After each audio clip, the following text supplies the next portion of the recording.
జీవితంలో గొప్ప పాఠాలు కేవలం పుస్తకాలలో కాదు, అనుభవాల్లో దొరుకుతాయి.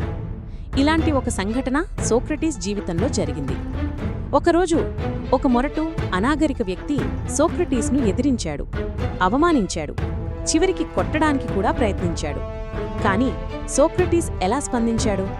ఆయన స్పందించలేదు, తిరిగి అరవలేదు, పోరాడలేదు, ఆ వ్యక్తి స్థాయికి దిగజారలేదు. శిష్యులు ఆశ్చర్యంగా అడిగారు, గురువుగారు, మీరు ఎందుకు మౌనంగా ఉన్నారు? సోక్రటీస్ చిరునవ్వుతో అన్నాడు, ఒక గాడిద నన్ను తన్నితే నేను దానిని తిరిగి తన్నాలా, లేదా దానిని కోర్టుకు తీసుకెళ్లాలా? తెలివైనవాడు ఎప్పుడూ మూర్ఖుడి స్థాయికి తగ్గిపోడు.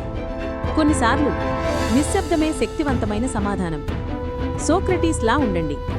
ధన్యవాదాలు. ఇంకా ఇలాంటి స్ఫూర్తిదాయకమైన కథలు వినాలంటే లైక్ చేయండి, షేర్ చేయండి, సబ్స్క్రైబ్ చేయండి.